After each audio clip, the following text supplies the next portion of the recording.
Now, Gigaveli, I was looking at the notes. I know that you did time for you had counts of armed robbery. Right. I think you had carjacking, attempted murder. Uh, bring us back to how was it like when you was growing up? Did you grow up in the streets, or what was it that Man, led you to a life of crime? I'm glad you got on that, man. And I'm gonna break it down for you. Um, First part of my time, like most young guys, you know what I'm saying. And I chose the title "Pressure" of my first book is because a lot of these young kids nowadays in the streets, man, they under a lot of pressure, and it's intensified this day and age. Right. Back in my day, it was pressure, but I didn't have a podcast to look at. I didn't have a OG speaking, young blood, don't do this, don't do that. You know what I'm saying? It was always just a negative pull. Right. And that was that pressure, you know what I mean? Like in my first chapter, I talk about fatherless pressure. The streets was my father, the OGs was my father, the guys that was getting the money, the fast money. Like in Miami, Convertible Bird, I had Big Ike them to look up to, you know what I'm saying? I had, on the female side, Vonna, and I was pulled into that lifestyle. Right. And it caused me a lot of time. And the 11 years I speak about in my book, Federal Pressure, that I stayed in Florida prison, is because the carjacking, the robberies, that culture, it's like trying to have what you see somebody else got. Right. What the other kids got, and you wondering why you don't have that. So that's like my whole message right now, trying to come out to these young kids to let them know, man, don't get in that car. Don't make that, do the math. Because even though it's a quick lick, or it's something that you could get away with, a quick scam, right, eventually that crime or that homeboy, it's gonna catch up with you, and you're gonna end up doing a whole chunk of your life for a small gain that you could been and probably work for and not have to do much time. And that's how it's been for me. You know what I'm saying? In this last go around, I never got it right. I've been, like you say, the podcast, in and out. Right. Now I'm trying to prevent that in and out from even much going in for other people.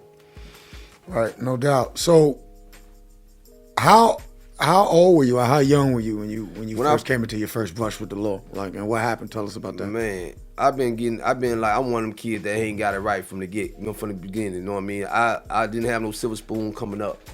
You know what I mean? My mom used to definitely do the I don't know if y'all heard the red, white, and blue. That's the thrift shop. You know what I mean? I've been buying my own school clothes since I was 11 years old. Cutting grass, pumping gas, bagging grocery. I wasn't one of these kids. A lot of kids gravitate to the streets because they think it's cool. Right.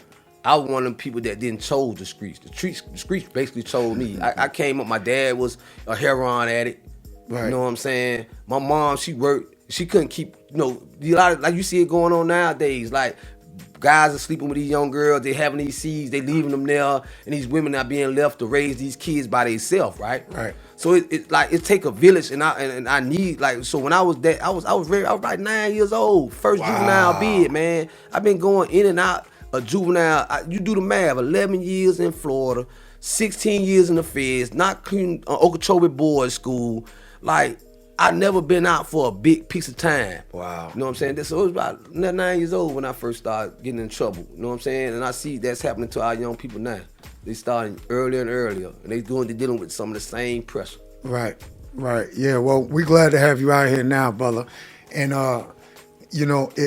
it's funny that you said that, because I was just about to ask you if you would say that maybe you didn't choose the streets, but the streets chose you. And I think that's the case for like so many of our brothers and sisters out here at a young age. They really just trying to get money to either feed themselves or help feed their families. Especially with the young men, they feel like there's a responsibility where if the father's not in the house, or if the father is in the house and they're not really making a proper amount of money to survive, we grow up a lot of times and we just do what we do what we see the older cats or the influencers in the neighborhood. They kind of teach us the game, and we start trying to get money because we really just trying to survive. So, like, what was the first you did time, you said, in juvenile, right? And then I grew up in juvenile. You grew up in juvenile. What type of crimes were you doing? What type of crimes were you doing? Believe it or not, my first crime was stealing a toy, man. Still in the toy. Walgreens, man. My homeboys went in there. We was walking home from school, and my homeboys, just shout out the North Side Shopping Plaza, the Walgreens right there in Liberty City, man. And we were walking home, man, and they wanted to go get some candy. And when I went in there, I actually tried to get a dump truck. And I got caught. Oh, a toy dump truck. The dump truck. And I'm gonna tell you something. And I know I'm the big stop that snitching guy, right? But it was my first time. I was 9 years old, man. It was my first time getting in trouble. And my homeboys made it out the store. I'm gonna be honest with y'all. And I didn't want to get locked up by myself, man. Right. And I got caught with a dump truck under my thing, and I remember pointing them out. Hey, you know what I mean? And so I got the example of what it means not to tell on your homies early on. You know what I'm saying? They ended up getting caught. All us went back behind. Shout out to Mike, man. He's dead. Rest in peace. Little Johnny West. I don't know where you at. But they got all this, called our mamas. My mama came down there, man. And I don't know why the mall security let my mama get that belt. But he let her use the big police belt. Right. And he had to stop this lady, man. This lady was swinging that belt, man. Look here. And I was a runner. You know what I'm saying? So she hit the desk.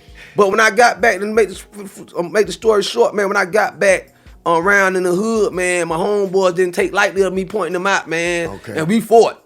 You know what I'm saying? So that I got that snitching and telling stuff out my blood early, man. You know what I'm saying? And that's the one and only time the OG ever told on somebody, man. Right. You know what I'm saying? I'm big on to stop that snitching, but at the end of the day, that don't apply to the civilians. That's applied to people in the game, man. And hopefully it ain't no game no more. That's one of the biggest misconceptions that you will ever realize. And that was one of the slick things when I was coming up in Miami. You used to tell the females, yeah, baby, this time what you do for a living. I'm in the game, baby, you know what I'm saying? This and that and that. The game, man, your life ain't no game. When they slam that gavel and they giving you 40 and 60 years, ooh, it ain't no game. When the years are going by, and your homeboys going to prom, or your homeboys, you know what I'm saying, having their first child, and you sitting in there listening to another man fart, or whatever the case may be, fighting over a spot in the TV room. Ain't no doubt. It ain't no game.